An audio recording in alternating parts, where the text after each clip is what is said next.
হযরত আলী রাদিয়াল্লাহু তাআলা আনহু তিনি বলছেন যে আগে রাষ্ট্রপ্রধান নিয়োগ করা হোক, আর আমির মুআবিয়া রাদিয়াল্লাহু তিনি বলছেন না, আগে উসমান হত্যার বিচার হোক। তার মানে তিনি যাচ্ছেন যে উসমান হত্যার বিচারে যদি আলীকে ফাঁসানো যায় তাহলে আর খলিফার পথ খুলে গেল। কথা বলেন না? তখন আমির মুআবিয়া নিজেই তিনি খলিফা, মুসলিম জাহানের খলিফা হিসেবে দাবি করতে পারেন। কথা বলছেন? এই যে ষড়যন্ত্রের জাল বুনানো শুরু হলো, যেটা পরবর্তীতে কারবালা সৃষ্টি করেছে। আপনি কি কথা বুঝতে পারছেন? সম্মানিত সুধী, হযরতে আলী রাদিয়াল্লাহু তাআলা হযরতে আমির মুআবিয়া রাদিয়াল্লাহু তাআলা দুইজনের মধ্যে দ্বন্দ্ব শুধু এই একটি জায়গায়, যে হযরতে উসমান রাদিয়াল্লাহু তাআলার শাহাদাতের বিষয়টা বিচার এখন করতে হবে হযরতে আমির মুআবিয়ার বক্তব্য, আর হযরত আলী বলছেন না, আগে একজন রাষ্ট্রপ্রধান নিয়োগ করি। কথা বুঝেন নাই? ঠিক এর মধ্যে হযরত আলী যখন আমির মুআবিয়াকে পদচ্যুত করলেন, তখন এক পর্যায়ে হযরত আমির মুআবিয়া নানাভাবে হযরত আলীকে আর অমান্য করতে করতে এক পর্যায়ে হযরত আলী রাদিয়াল্লাহু তাআলা আনহুর সামনে আনা হলো কোরআন বর্ষায় বিদ্ধ করে, যে আমাদের মধ্যে কোনো দ্বন্দ্ব হবে না, কোরআনের ফয়সালা মারব। কিন্তু সেই কোরআনের ফয়সালা তারা পরে মানেন নাই। এক পর্যায়ে হযরত আলীর বিরোধী হয়ে গেল খারিজি সম্প্রদায়, আর তার মধ্যে আব্দুর রহমান ইবনে মুলজিম ফজরের নামাজ পড়তে গিয়ে হযরত আলী রাদিয়াল্লাহু তাআলা আনহুকে 40 দিনের বিষে মাখা ছুরি দিয়ে হযরত আলী রাদিয়াল্লাহু তাআলা আনহুকে শহীদ করে দিল। হযরত আলী শাহাদাত বরণ করলেন। শহীদ হয়ে যাওয়ার সাথে সাথে হযরত আলী শহীদ হয়ে গেলেন, আমির মুআবিয়ার পথ খুলে গেল। কতক্ষণ না, আমির মুআবিয়ার কি পথ খুলে গেল। হযরত আলীর পরে খলিফা হযরতে হাসান হবেন, এটাই নিয়ম। কিন্তু হযরতে হাসান রাদিয়াল্লাহু তাআলাকে 6 মাসের বেশি তাকে দেশ চালাইতে দেওয়া হয় নাই। তিনি অসুস্থ, বাধ্য হয়ে তিনি রিজাইন করে শর্ত দিলেন যে আমির মুআবিয়া আপনি দেশ চালান, কিন্তু আপনার পরে যিনি খলিফা হবেন তিনি হবেন আমার ভাই হযরতে হুসাইন। হযরত আমির মুআবিয়া রাদিয়াল্লাহু দেশ চালানো শুরু করলেন। 60 হিজরি আসার আগে 49 হিজরিতেই হযরত আমির মুআবিয়া রাদিয়াল্লাহু তাআলা তিনি চিন্তা করলেন যে আমার পরে আমার ছেলে রাষ্ট্রীয় ক্ষমতায় আসবে। এই খেলাফতের যে ধারাটা, এই ধারাটাকে সম্পূর্ণ পাল্টে দিয়ে এটা স্বৈরতান্ত্রিক, তার মানে বংশানুক্রমে আমার পরে আমার ছেলে হবে, আমার ছেলের পরে আমার ছেলে হবে, এই ধরনের একটি বিষ বৃক্ষ বপন করা হলো। যেই বিষ বৃক্ষের কারণে হযরত নবী করিম সাল্লাল্লাহু আলাইহি ওয়াসাল্লামের ইন্তেকালের পর হযরত আবু বকর সিদ্দিক রাদিয়াল্লাহু তাআলা আনহু তার শাসন আমল তারা দেখেছেন। আবু বকর সিদ্দিক পৃথিবীর মধ্যে শ্রেষ্ঠ একজন শাসক হিসাবে 1 বছর 3 মাস 10 দিন তিনি শাসন পরিচালনা করেছেন। 13 হিজরি সনে তিনি ইন্তেকাল করেন। হযরতে ওমর 23 হিজরি সনে ইন্তেকাল করেন। হযরতে উসমান যুন্নুরাইন তিনি 35 হিজরি সনে ইন্তেকাল করেন। হযরতে আলী কাররামাল্লাহু ওয়াজহা তিনি 40 হিজরি সনে ইন্তেকাল করেন। কথা বুঝতে পারছেন? তাহলে একজন 13 হিজরিতে হযরতে আবু বকর সিদ্দিক, তাহলে আবু বকর সিদ্দিকের জামানায় সেই সময়কালের সত্যের সেনানী নায়ক হয়ে আবু বকর সিদ্দিক রাদিয়াল্লাহু তাআলা যে হুঙ্কার দিয়েছিলেন, সেটা কি হযরতে ইমাম হুসাইন ইমাম হাসান রাদিয়াল্লাহু তাআলা আনহু কি শুনেন নাই? ওয়া কাফারা মান কাফারা মিনাল আরাব, ওয়া কাফারা মান কাফারা মিনাল আরাব। সিয়াসিত্তার হাদিসের কিতাব খুলে দেখুন, হযরত আবু বকর সিদ্দিক যখন খলিফা হলেন, খলিফা হওয়ার পরে তখন একদল লোক বলছে আমরা যাকাত দিব না, যাকাত নবীকে আমরা দিতাম, আবু বকর সিদ্দিককে দিব না। খুজ মিন আমওয়ালিহিম সাদাকাতান, এখানে খুজ এক বচন, কাজে নবীকে বলা হয়েছে, নবী নাই যাকাত দিব না। আবু বকর সিদ্দিক রাদিয়াল্লাহু তাআলা তিনি রাষ্ট্রীয় ক্ষমতায়। হযরত উমর ফারুক তার হাতে বায়াত নিয়ে যখন তাকে খলিফা বানালেন, তখন আবু বকর সিদ্দিক বলছেন আমি একজন সিধা মানুষ, আমি সোজা মানুষ, দেশ চালাইতে গেলে গরম চেয়ারে গরম মানুষ বসতে হয়, আমি সিধা মানুষ, সাদা মানুষ, আমাকে কেন আবু বকর সিদ্দিক আপনি বসালেন? আবু বকর সিদ্দিক হযরত ওমরের কাছে প্রশ্ন করলেন কি কারণে আমাকে বসালেন? হযরতে উমর বলছেন 3টা কারণে আমি বসিয়েছি। সেদিন সাকিফায় বনু সাইদায় যখন মিটিং হচ্ছিল, সভা হচ্ছিল, নবী করিম সাল্লাল্লাহু আলাইহি ওয়াসাল্লামের দেহ মোবারক 3 দিন পর্যন্ত দাফন হচ্ছে না। কথা বলেন? গোটা বিশ্ব মুসলিম জাহান শাসক শূন্য হয়ে গেলেন। 3 দিন শাসক নাই, নবীজি 3 দিন তার দেহ মোবারক। একদল বলছে নবীজিকে মক্কায় দাফন করতে হবে। যারা মুহাজির, যারা হিজরত করে এসেছেন, তাদের দাবি হলো নবীর দেশ মক্কায়, কাজেই মক্কায় নিয়ে যাওয়া হোক। কাবা ঘরের পাশে নবীকে দাফন করলে একসাথে দুইটাই জিয়ারত হয়ে যাবে, কাবারও জিয়ারত হবে, নবীর রওজারও কি জিয়ারত হয়ে যাবে।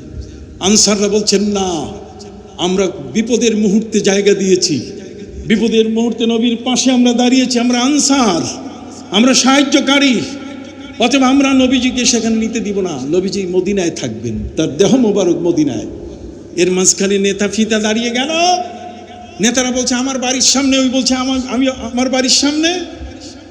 এমন অবস্থা হয়ে গেল 3 দিন পর্যন্ত নবীজির দেহ মোবারক দাফনের কোনো ব্যবস্থা নেই। জরুরি হয়ে গেছে রাষ্ট্রপ্রধান নিয়োগের। সবাই মনে করেছেন হযরতে উমর তিনি রাষ্ট্রপ্রধানের দাবি করবেন, কিন্তু সাকিফায়ে বনু সায়েদায় গিয়ে সেখানে দেখা গেল হযরত আবু বকর সিদ্দিককে তিনি প্রস্তাব করলেন যে আবু বকর আপনি খলিফা। আবু বকর সিদ্দিক রাদিয়াল্লাহু তাআলা তিনি বললেন, ওমর আমাকে খলিফা বানাচ্ছেন কেন? আমি তো খলিফার যোগ্যতা রাখি না। উনি বলছেন 3টা কারণে বানাবো, তার মধ্যে একটা হলো নবীজির ইন্তেকালের আগে নবীজি আপনাকে নামাজের ইমাম বানাইছেন, আপনি বলেন তো কয় ওয়াক্ত নামাজের ইমামতি আপনি করছেন নবীর সামনে? আবু বকর সিদ্দিক রাদিয়াল্লাহু বলছে উমর আপনি বলেন। উমর বলছেন 17 ওয়াক্তের নামাজের ইমামতি আপনি করেছেন, নবীজি দেখাই দিয়ে গেছেন যে তারপরে খলিফা আপনি।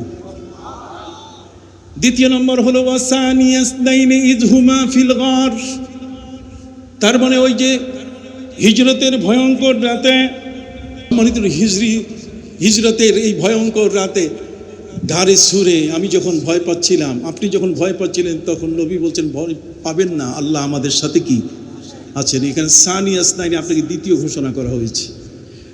আর তৃতীয় হলো আল আইম্মাতু মিন কুরাইশিন, নবীজি বলছেন কুরেশ থেকে ইমাম হবে, কাজে আপনি কুরেশ বংশে, আমি উমর কুরেশ বংশের না।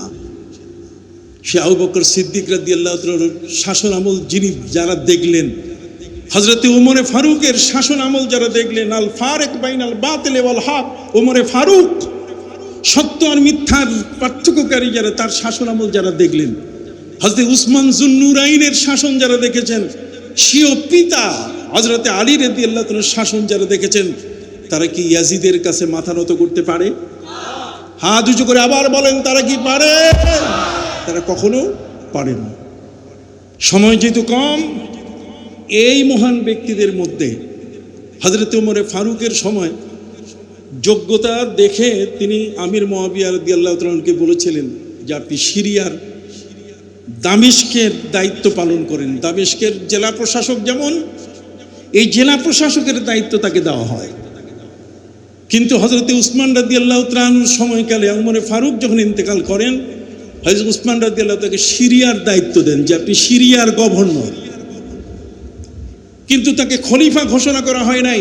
খলিফার নিয়মতান্ত্রিকভাবে আবু বকর সিদ্দিক রাদিয়াল্লাহু তাআলার পরে খলিফা হযরতে উমর, তারপরে হযরতে উসমান রাদিয়াল্লাহু তাআলা। কিন্তু দুর্ভাগ্যজনক হযরতে উসমান রাদিয়াল্লাহু তাআলা শহীদ হওয়ার সাথে সাথে উসমান রাদিয়াল্লাহু তাআলাকে কেন্দ্র করে শুরু হয়ে গেল পৃথিবীর মধ্যে নানা ধরনের বিভাজন। এখানে আমির মুআবিয়া তিনি অংশগ্রহণ করলেন।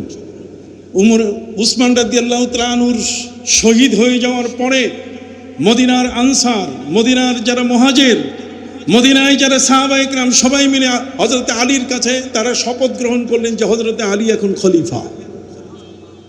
হযরতে আলী রাদিয়াল্লাহু খলিফা হওয়ার পরে তিনি দেখলেন যে আমির মুআবিয়া তিনি শাসনকর্তা বলে বটে, কিন্তু কথা শুনতেছেন না, এই জন্যই তাকে পদচ্যুত করে দিলেন। তিনি বললেন আপনি আর এই পদে থাকতে পারবেন না, আমি খলিফা হিসেবে ফরমান জারি করলাম। আমির মুআবিয়া রাদিয়াল্লাহু তাআলা তিনি তার ফরমান মানেন নাই, অমান্য করেছেন। এই অমান্য করার কারণে তার বক্তব্য হলো যে হযরত উসমান তাকে মেরে ফেলা হয়েছে, তিনি শহীদ হয়েছেন, অতএব আগে তার বিচার করেন। হযরত আলী রাদিয়াল্লাহু তাআলা বললেন যে না, আগে রাষ্ট্রপ্রধান নিয়োগ করতে হবে। রাষ্ট্রপ্রধান দেশের শাসক উসমান রাদিয়াল্লাহু তাআলার পরে রাষ্ট্রপ্রধান একজন আসতে হবে। রাষ্ট্রপ্রধান নির্দেশ দিবেন যে উসমানের বিষয়টা তদন্ত হোক, কে তাকে হত্যা করেছে তার বিচার করা হবে। কিন্তু হযরতে আমির মুআবিয়া রাদিয়াল্লাহু তাআলা আনহু তার কাছে ছিল উসমান রাদিয়াল্লাহু তাআলা আনহুর গায়ের রক্তমাখা জামা। এই রক্তমাখা জামাগুলো তিনি সবার সামনে দেখানো শুরু করলেন। এই দেখেন হযরতে উসমানের বিচারে উনি বিলম্ব করছেন হযরতে আলী।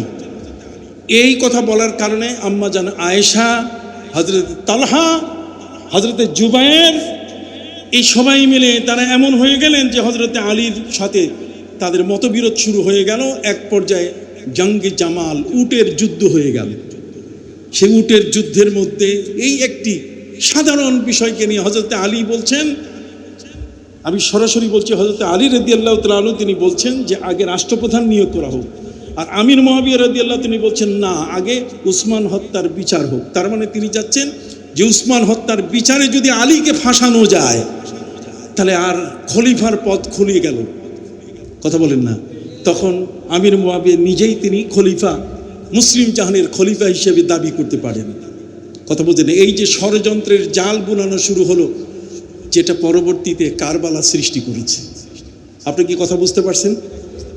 সম্মানিত সুধী, হযরতে আলী রাদিয়াল্লাহু তাআলা হযরতে আমির মুআবিয়া রাদিয়াল্লাহু তাআলা দুইজনের মধ্যে দ্বন্দ্ব শুধু এই একটি জায়গায় যে হযরতে উসমান রাদিয়াল্লাহু তাআলার শাহাদাতের বিষয়টা বিচার এখন করতে হবে হযরতে আমির মুআবিয়ার বক্তব্য। আর হযরতে আলী বলছেন না, আগে একজন রাষ্ট্রপ্রধান নিয়োগ করি। কথা বুঝেন নাই? ঠিক এর মধ্যে হযরতে আলী যখন আমির মুআবিয়াকে পদচ্যুত করলেন, তখন এক পর্যায়ে হযরতে আমির মুআবিয়া নানাভাবে হযরতে আলীকে আর অমান্য করতে করতে এক পর্যায়ে হযরতে আলী রাদিয়াল্লাহু তাআলা আনহুর সামনে আনা হলো কোরআন বর্ষায় বিদ্ধ করে, যে আমাদের মধ্যে কোনো দ্বন্দ্ব হবে না, কোরআনের ফয়সালা মারব। কিন্তু সেই কোরআনের ফয়সালা তারা পরে মানেন নাই। এক পর্যায়ে হযরতে আলীর বিরোধী হয়ে গেল খারিজি সম্প্রদায়। আর তার মধ্যে আব্দুর রহমান ইবনে মুলজিম ফজরের নামাজ পড়তে গিয়ে হযরতে আলী রাদিয়াল্লাহু তাআলা আনহুকে 40 দিনের বিষে মাখা ছুরি দিয়ে হযরতে আলী রাদিয়াল্লাহু তাআলা আনহুকে শহীদ করে দিল। হযরতে আলী শাহাদাত বরণ করলেন। শহীদ হয়ে যাওয়ার সাথে সাথে হযরতে আলী শহীদ হয়ে গেলেন, আমির মুআবিয়ার পথ খুলে গেল। কথা কন না? আমির মুআবিয়ার কি পথ খুলে গেল।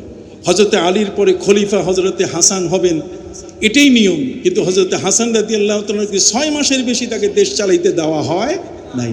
তিনি অসুস্থ, বাধ্য হয়ে তিনি রিজাইন করে শর্ত দিলেন যে আমির মুআবিয়া আপনি দেশ চালান, কিন্তু আপনার পরে যিনি খলিফা হবেন তিনি হবেন আমার ভাই হযরতে হুসাইন।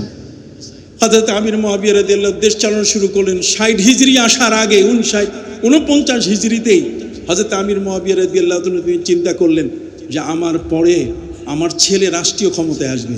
এই খেলাফতের যে ধারাটা, এই ধারাটাকে সম্পূর্ণ পাল্টে দিয়ে এটা স্বৈরতান্ত্রিক, তার মানে বংশানুক্রমে আমার পরে আমার ছেলে হবে, আমার ছেলের পরে আমার ছেলে হবে, এই ধরনের একটি বিষ বৃক্ষ বপন করা হলো। যেই বিষ বৃক্ষের কারণে হযরতে আমির মুআবিয়া রাদিয়াল্লাহু তাআলা তার জীবদ্দশায় তিনি তার ছেলেকে খলিফা হিসেবে মনোনয়ন দেওয়ার জন্য বিভিন্ন গভর্নরের কাছে চিঠি লিখলেন। সেই চিঠির একটি চিঠি চলে গেল মদিনায়। কোথায়? মদিনায় যাওয়ার পরে সেখানে গভর্নর ছিলেন ওয়ালিদ ইবনে উকবা। তাকে নির্দেশ দেওয়া হলো যে যেভাবেই হোক না কেন 4 জনকে বায়াত করতে হবে। কয়জন? একজন হচ্ছে ইমাম হুসাইন, উনি দরবেশ মানুষ। ইমাম হুসাইন দরবেশ, উনি শুধু ইবাদত বন্দেগী ছাড়া কিছু বুঝে না, কিন্তু শিয়ালের চেয়ে বেশি চালাক যিনি, তিনি হলেন হযরত আব্দুল্লাহ ইবনে জুবায়ের। কি নাম? আব্দুল্লাহ ইবনে জুবায়ের। ঠিক অনুরূপভাবে আব্দুর রহমান ইবনে আবু বকর আর আব্দুল্লাহ ইবনে উমর, এই 4 জন ব্যক্তিকে যেভাবেই হোক এই ইয়াজিদ চিঠি লিখল, ফাখুজ হুসাইনান ওয়া আব্দুল্লাহ ইবনে জুবায়ের, আব্দুর রহমান ইবনে আবু বকর। কথা বুঝে গেছে? ঠিক অনুরূপভাবে আব্দুল্লাহ ইবনে উমর আখজান শাদীদা বিল বায়াতে, আখজান শাদীদা, বায়াত গ্রহণ করো, কোনো মতে এদেরকে ছাড় দেওয়া যাবে। হযরতে ইমাম হুসাইন রাদিয়াল্লাহু তাআলাকে ডেকে নেওয়া হলো অন্দরমহলে। তখন সেখানে মারওয়ান বসা ছিল। মারওয়ান সেখানে বসে, মারওয়ানকে দেখে হযরত ইমাম হুসাইন তিনি বললেন যে অবস্থা তো ভালো না, মারওয়ান এখানে কেন? মারওয়ানুল হাকাম, যে মারওয়ান সম্পর্কে নবী করিম সাল্লাল্লাহু আলাইহি ওয়াসাল্লাম বলছেন আল ওয়াজউ মিনাল ওয়াজঈ আল মালউন ইবনুল মালউন। নবীজি মারওয়ান সম্পর্কে মন্তব্য করেছিলেন এটা অভিশপ্তের সন্তান, একটা অভিশপ্ত। কথা বুঝতে পারছেন? আমি বেশি লম্বা করব না, শেষ করছি। আপনি বুঝতেই পারতেছেন যে এই ধারাবাহিকতায় প্রেক্ষাপট শুরু হয়েছিল সেই সময়কালে ইমাম হুসাইন রাদিয়াল্লাহু তাআলা আনহু তিনি ওই ওলীদ ইবনে উকবা গভর্নরের বেড়াজালের মধ্যে, সেখানে তিনি বললেন যে আপনারা কি বলছেন? আমির মুয়াবিয়া তো মারা গেছেন, অতএব তার ছেলের নামে এখন বায়াত নিতে হবে, আপনি বায়াত করুন। উনি বলছেন এটা আমি ভেবে চিন্তে দেখি, আরও সবাইকে নিয়ে আলোচনা করে কালকে বলবো। হযরত আব্দুল্লাহ ইবনে জুবাইর খবর শোনার সাথে সাথে রাতেই মক্কা চলে গেছে, উনি আর ধরা দেন নাই। ওই যে শিয়ালের চেয়ে চালাক বলা হয়েছে। হযরতে ইমাম হুসাইন রাদিয়াল্লাহু দেখলেন যে আর এখানে থাকা যাবে না, তিনিও আস্তে করে মদিনা ত্যাগ করলেন। সেই মদিনা ত্যাগ করে মক্কায় এসে 4 মাস তিনি ছিলেন। 8ই জিলহজ সব হাজি মিনার দিকে যায়, আর ইমাম হুসাইন রাদিয়াল্লাহু তাআলা তিনি কুফার দিকে আসতেছেন। তার বাবা তিনি কুফার দিকে নিয়ে এসেছিলেন। খেলাফতের মুসলিম জাহানের দারুল খেলাফতের জায়গা, রাজধানী তিনি ঘোষণা করেছেন কুফা। কুফাবাসীরা গাদ্দার, কুফাবাসীরা গাদ্দারি করেছে। কুফাবাসীকে পৃথিবীর মানুষ চিনত না, কুফাবাসীকে পৃথিবীর মানুষ কখনো জানতো না। হযরত আলী রাদিয়াল্লাহু তাআলা আনহু তিনি দারুল খেলাফত, তিনি রাজধানী কুফাকে ঘোষণা করার কারণে কুফা সারা পৃথিবীর কাছে পরিচিত হয়েছে। কি বলেন, ঠিক না? হযরত ইমাম হুসাইন যখন রাত্রে চলে আসেন, তখন মারওয়ান বলে উঠল ওলীদ ইবনে উকবা গভর্নরকে যে আপনি তাকে এখনই অ্যারেস্ট করে হত্যা করে ফেলেন, ইমাম হুসাইনকে রাখবেন না। তাহলে ইমাম হুসাইনের উপরে যে খড়গহস্ত, সেই চক্ষুটা, রাঙ্গা চক্ষুটা কিন্তু আগের থেকেই শুরু হয়েছে। এক পর্যায়ে এই ইয়াজিদ পাপিষ্ট নরাদম, যাকে বলা হয় তাহাজ্জুদ গুজার, এ কি তাহাজ্জুদ গুজার মানুষ না। এর মা, তার নাম হচ্ছে মাইসুন ইবনে